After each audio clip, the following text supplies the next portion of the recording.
വലിയ സന്തോഷത്തിലാണ് ഇവിടെ ഉള്ളത്.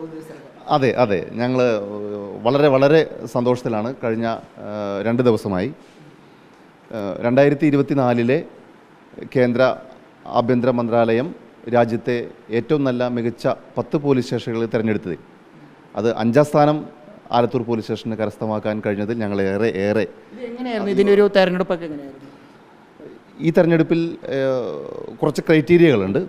അതിൽ പ്രധാനമായും പോലീസ് സ്റ്റേഷനിൽ രജിസ്റ്റർ ഇതുവരെ രജിസ്റ്ററുള്ള കേസുകളുടെ അന്വേഷണം കാര്യക്ഷമമായി അന്വേഷിക്കുന്ന ആ ഒരു രീതി, അതുപോലെ ക്രിമിനൽ കേസുകൾ വരാതിരിക്കാൻ പ്രിവെൻറ്റീവായിട്ടുള്ള ആക്ഷൻസ് ചെയ്യുന്നതിനുള്ള കാപ്പ നിയമം പോലെയുള്ള നിയമങ്ങൾ, അതേപോലെ 107 അങ്ങനെ പ്രിവെൻറ്റീവായിട്ടുള്ള ആക്ഷൻസ് ചെയ്യുന്നതിനുള്ള നടപടിയുടെ പുരോഗതികൾ, അതുപോലെ പോലീസ് സ്റ്റേഷനിൽ നിന്ന് പോലീസിൽ വരുന്ന പരാതികൾക്ക് തീർപ്പ് കൽപ്പിക്കുന്ന രീതി, അത് എത്രയും പെട്ടെന്ന് തീർപ്പാക്കുന്ന രീതി, അതുപോലെ എത്ര എമർജൻസി കോളുകൾ വന്നാൽ ഇമ്മീഡിയറ്റ് ആയിട്ട് റെസ്പോൺസ് ചെയ്യുന്നതിനുള്ള എടുക്കുന്ന സമയം, പിന്നെ അടിസ്ഥാന സൗകര്യങ്ങൾ, പോലീസ് സ്റ്റേഷനിലുള്ള അടിസ്ഥാന സൗകര്യങ്ങൾ അത് എങ്ങനെ ഉപയോഗിക്കുന്നു. ഞാൻ എപ്പോഴും പറയുന്നൊരു കാര്യമാണ്, ഇത് എല്ലാ പോലീസ് സ്റ്റേഷനുകളിലുമുള്ള അടിസ്ഥാന സൗകര്യങ്ങൾ തന്നെയാണ്.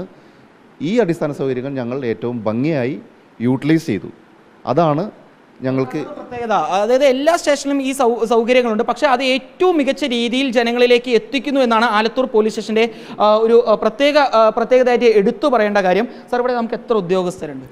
എനിക്കിവിടെ 52 പോലീസ് ഉദ്യോഗസ്ഥരും 8 ഹോം ഗാർഡ്സ്, 2 സീപ്പേഴ്സ്, അവരാണ് ഇപ്പോൾ ഈ പോലീസ് സ്റ്റേഷനിൽ പ്രവർത്തിയെടുക്കുന്ന അംഗങ്ങൾ. പരാതികൾ കുറച്ച് പ്രവർത്തനം മുന്നോട്ട് കൊണ്ടുപോകും. അല്ല, പരാതികളുടെ എണ്ണം കൂടുതൽ തന്നെയാണ്. കാരണം എന്ന് പറയുന്നത് ഇവിടെ 5.5 പഞ്ചായത്തുണ്ട്.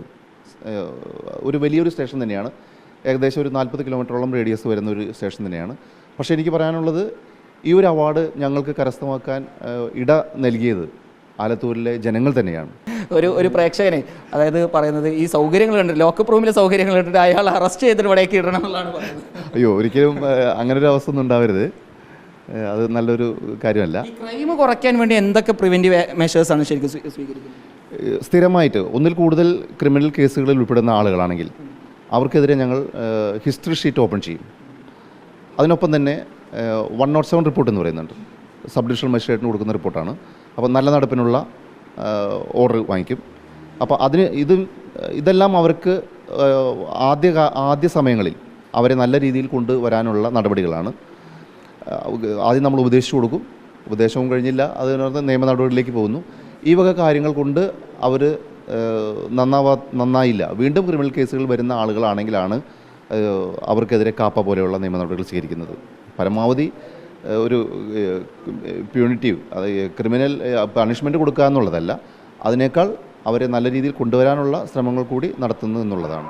Sir, anyway congrats. വലിയൊരു എഫേർട്ടായിരുന്നു. എന്തായാലും സന്തോഷമുണ്ട്. Thank you. പാലക്കാട്ടുകാരനായതുകൊണ്ട് എനിക്ക് പ്രത്യേകിച്ചൊരു സന്തോഷം കൂടി അറിയിക്കാനുണ്ട്. Thank you.